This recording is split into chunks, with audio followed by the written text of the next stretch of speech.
I can't believe she just said that.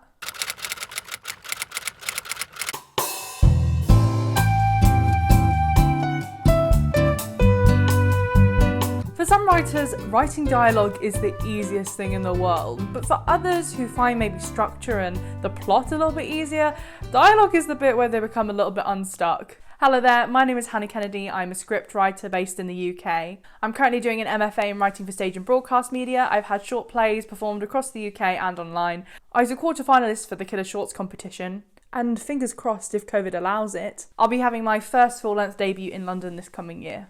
And today I'm going to be outlining the top 8 mistakes that I think new and experienced scriptwriters make when writing dialogue. And before we start, as always, this is just my opinion. There's always exceptions to all the rules, so take everything I say with a pinch of salt. Number 1, telling rather than showing.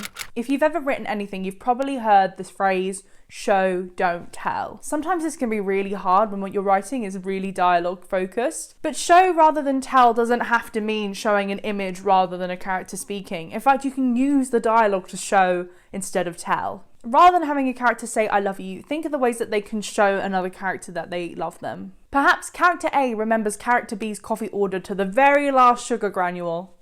How do you show someone that you love them? I don't remember.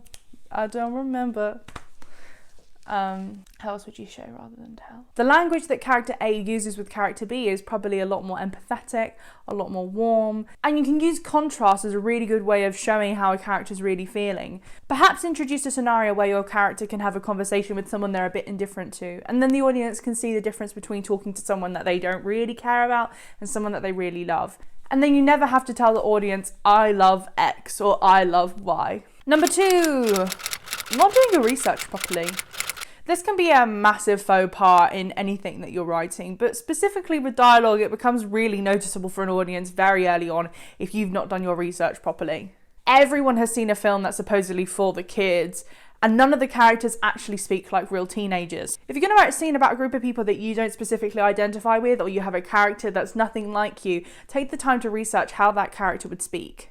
People in 1920 England are going to speak very different to 2020 England. So find the different ways that those people would use different types of slang, how different words would mean different things. And of course, some words wouldn't have even existed in 1920 that exist in 2020 today.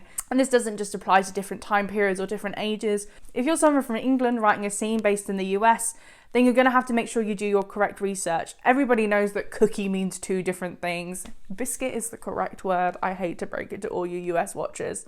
In the same way, if you're in the US and use the word rutabaga, no one in the UK is going to have a clue what you're talking about. I will quickly say, just in regards to this one, there's a massive conversation happening at the moment about who should tell which stories. So I'm not saying that you can't tell the story that you're currently writing if you don't fit within that particular group of people, but take a step back and reconsider whether you actually are the right person to tell that story. But equally, don't shy away from introducing characters that you don't necessarily connect with or relate to, because that's all part of being a writer, right? Number 3, too much exposition. Again, this is one that you've probably come across as an audience member loads, and it's something that crops up loads in really early writers' works. The thing to remember about this one is the audience is smarter than they seem. While it is important that you give the audience enough information for them to understand the narrative or the story or the themes that you're exploring, you don't necessarily need to hold their hand all the way from start to finish. The first 3 pages of your script don't have to be an exposition dump, and you don't have to have your characters just talking about the world that they live in. Probably one character calling the other character dad is enough for them to know that, oh, okay, that character is that person's dad. You don't necessarily need to say it every single time that person addresses the other one. If your character has a really deep backstory with another character, again, this links back to the show rather than tell. You don't have to have the characters actively say, I don't like this person because of XYZ. You, my son, who ran away 3 years ago because I didn't approve of your wife and now you're back here and I don't want to talk to you. You don't have to have your characters say all of that. It can all be in the subtext and the ways that those characters engage with each other. And if it is important for them to have that conversation, consider where that would fall in the story. Is it likely that someone's going to open the front door and the first thing they're going to say is all of that?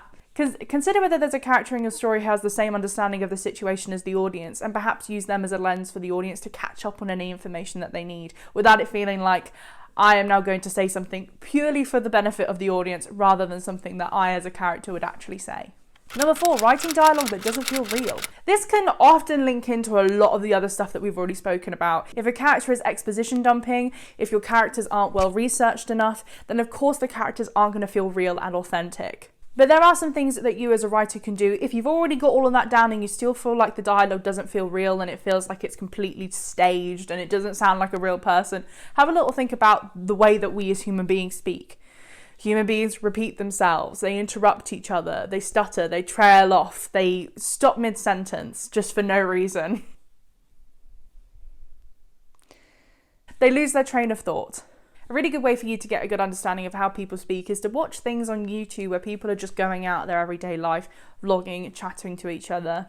Because unfortunately a lot of these YouTube videos like this one are really edited, so all those little ums and ahs are taken out. So we as human beings are getting really used to hearing people speak rather sort of fluidly and without interruption, without pause. Another good exercise is if you've got a big chunk of text and it's a character sort of monologuing, is to kind of read that, get a rough idea of what you think that character is saying that you've written, and then put it to one side and record that monologue to the best of your memory. And through doing that, you may get a better understanding of where those little ums and ahs and repetitions should fall. Because you don't just want to throw them in there arbitrarily, because otherwise you're just going to end up with an incohesive mess. Number 5, the dialogue feels too real. This might feel really counterintuitive given what I've just said. Sometimes you watch dialogue in a play or a film and it doesn't feel like it quite suits that particular world. Not all scripts need to be realism or naturalistic. Often using heightened or dramatic dialogue is a really good tool for engaging your audience and to have interesting conversations about ideas and thoughts and themes. If you're writing something political and you're trying to get across a message, drawing attention to the fact that the dialogue isn't actually a real person talking is a really good idea. But as always, be careful with this because sometimes you can be in the danger of alienating your audience. Unless that's what you're going for, then good for you. I'm looking at you, Brecht. Number 6. All the characters sound the same. So you've got your dialogue down, you know how everyone's going to speak, you've done your research, you've cut out all your exposition, but why is it that the characters don't feel like they're jumping off the page? Well, quite often that could be because you're writing all the characters the same. A good way to test whether all your characters sound the same is to take the script and black out all the names of the characters and read it through. If you're able to tell which character is saying what, then great, your characters all have unique and authentic voices. But if you're struggling and you feel like that could be said by this person or that person, then the likelihood is that your characters kind of all sound the same. Have a little think about what each character brings to the situation. Someone who's 15 is going to sound very different to someone who's 50. Different backstories for your character are going to introduce different things, the ways that they respond to different words, the types of words that they use, the slang they use.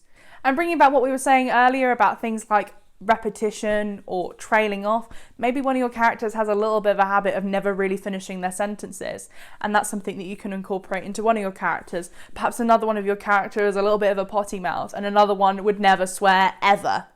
These small things are a good way of distinguishing different characters and giving them a unique voice.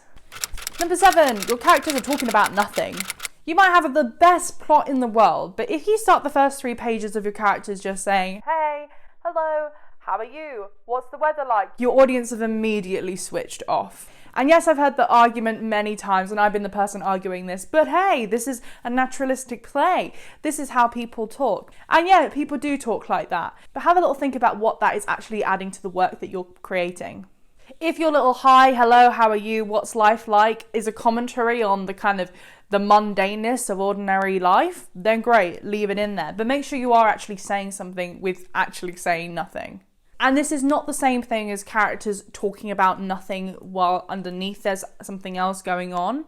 I've read some great plays where people are arguing about the shade of blue that they want their walls to be, and in fact they're actually having an argument about their marriage. That stuff's great. We love all that subtext. But if the characters are genuinely just saying, hello, hi, how are you, how are things going, then what are you actually adding to that scene? If you do really want to keep the conversation in from right at the beginning, then have a little think about the ways that characters can say hello and how are you, and what that says about them as a character and what that says about them as a relationship. Because ultimately, if your dialogue isn't enhancing or adding anything to the characters or the plot, then cut it.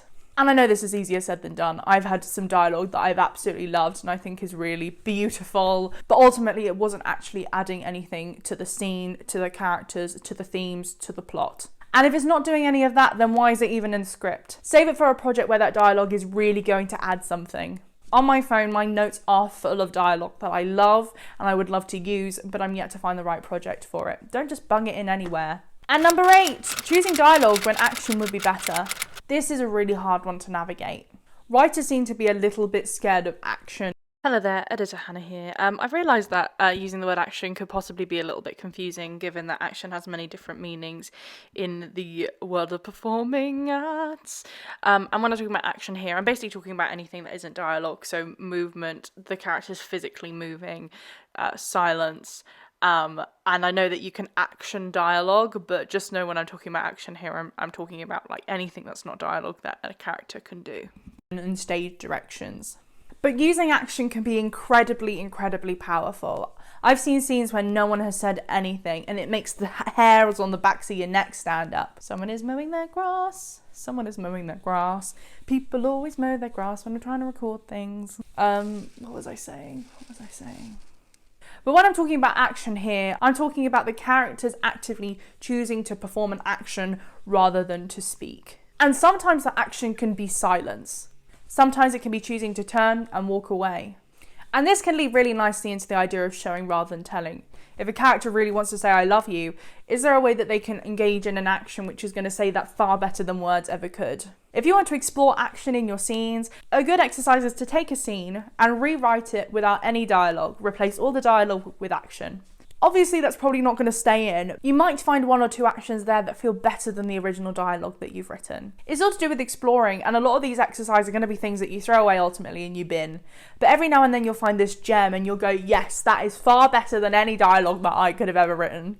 And that's it. That's the 8. I really hope that they've been useful for you. And like I said at the beginning, with any advice or any information that you get in this industry, it's one of those things where you've kind of got to take it all with a pinch of salt. Everyone has lots and lots of opinions, so you've got to make sure you take what's useful for you. These are just the 8 that either I've personally struggled with or I've seen other writers really struggle with. And hopefully this has illuminated something new for you to introduce into your writing on the daily, hopefully. Again, my name is Hannah. You can follow me on Instagram and Twitter. I'm going to put it here somewhere. And if you're feeling particularly generous, I would love it if you could like, subscribe, and tell me in the comments below. I'd love to know, what are some dialogue things that you struggle with or you've seen other people struggle with? Is there anything that I've missed out of this list that you think, oh my god, I cannot believe she didn't mention that? Thank you so much again. Thank you for watching. Bye-bye.